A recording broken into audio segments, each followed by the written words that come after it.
Outriders will be a loot-based co-op RPG, but it looks like it's essentially a looter shooter from People Can Fly and Square Enix. It releases holiday 2020 on PS5, PS4, Xbox Series X, Xbox One, and will also be available on Steam.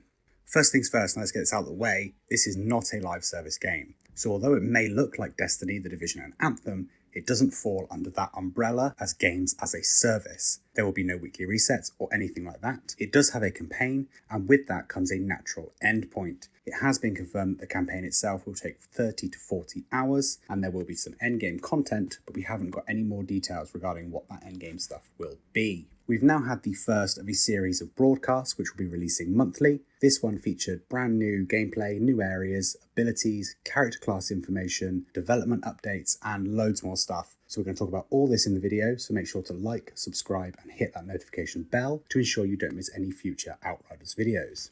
The footage in the background is from an early area in the game called the First City, the first human colony in Enoch established by the Enoch Colonization Authority, or the ECA, shortly after their arrival. That massive structure in the background there is one of the engines from the spaceship that humanity used to travel from Earth to Enoch. Now, it was supposed to serve as a temporary power source, but an anomaly storm hit the first city and the engine was damaged, resulting in the nuclear reactor exploding, covering huge areas with radiation and wiping out a massive chunk of the population.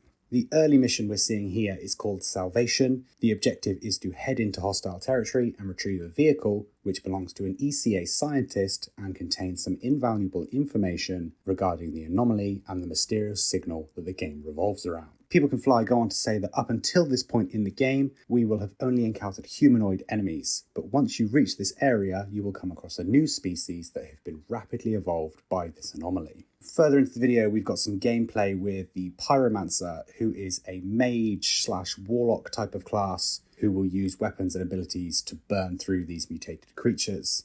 Later on in this gameplay, another player joins our Pyromancer and the two battle together to finish this mission off. So it may be the case that players can drop in and out whenever they need to. Also during this gameplay segment, you can see the player collecting crafting materials which are dropped by the enemies, also interacting with the environment by blowing up some of these explosive barrels found around. They also made a point to reference the in-game glossary system, saying that the team doesn't want players to have to work to enjoy the story and that all the lore will be available in the game. The reveal goes on to give us some information regarding the in-game user interface, which is completely customizable through the HUD menu options. So whatever your preference is, you can toggle any number of things on or off. Damage numbers, XP bar, quest trackers, crosshair, minimap, and loads of other stuff in there as well, so you can pick and choose what elements you see on the screen.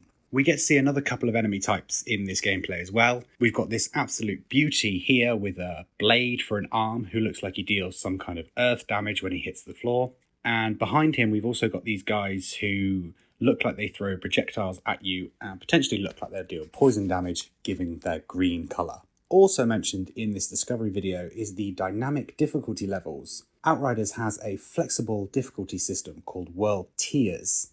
As the world tiers go up, the game gets harder, but loot will drop more often and is often of better quality. And it's very similar to the world tiering system that was used in The Division, if you're familiar with that. Players will start on World Tier 1, the easiest difficulty designed for players who want to focus on the story without worrying too much about the combat side of things. And simply by playing and earning experience, players can level up their world tier to Tier 2, 3 and beyond, eventually going all the way up to Tier 15. Just as we will unlock world tiers by gaining experience, we will also lose progress towards the next world tier if you die. This is to keep people from reaching higher world tiers before they're ready, and players will also only gain new world tier experience when playing on their highest available difficulty. So an example of this is if you have Tier 4 unlocked, but you're playing on World Tier 3 difficulty, you're not gaining any experience towards unlocking World Tier 5 until you switch that difficulty up to World Tier 4. Hopefully that makes sense. It's all a bit convoluted, but basically play on the maximum difficulty you're allowed and you'll unlock the next tier.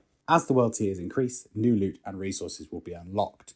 Each tier also increases drop rates for rare and legendary items, and from World Tier 4, players will be able to equip loot that is of a higher level than they are.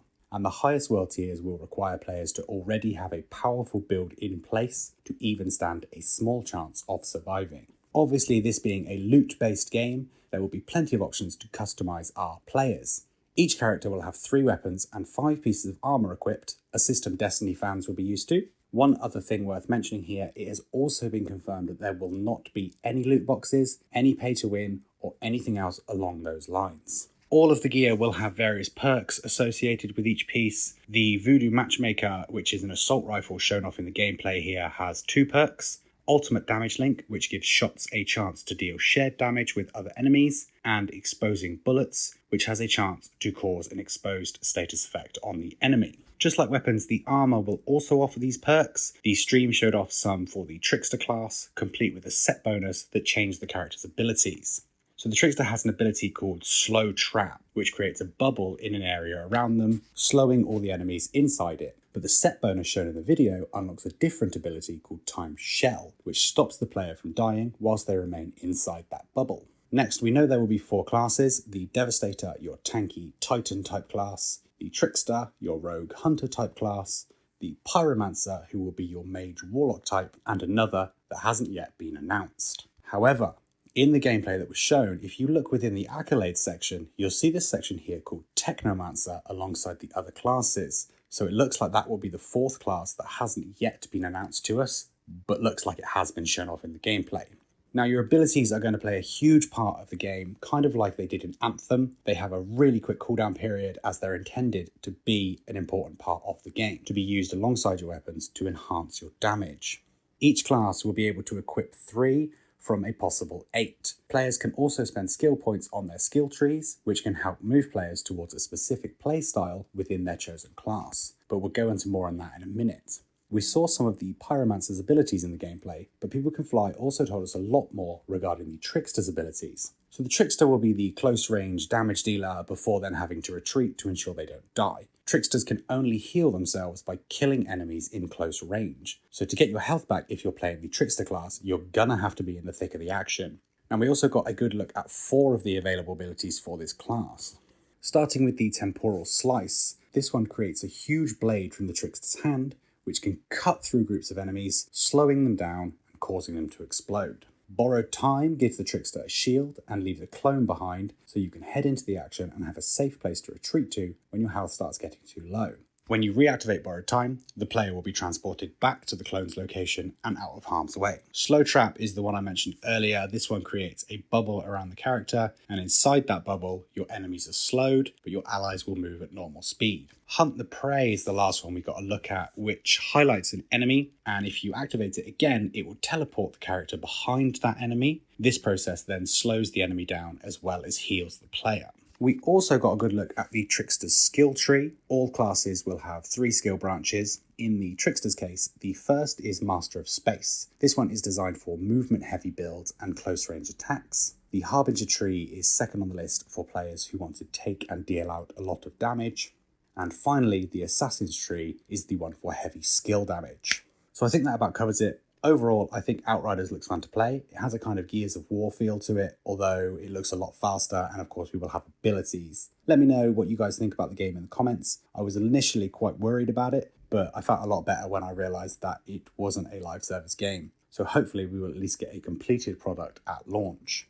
Thanks as ever for watching. If you enjoyed the video, please give it a like and subscribe so you don't miss any future Outriders videos, and I shall see you guys again soon.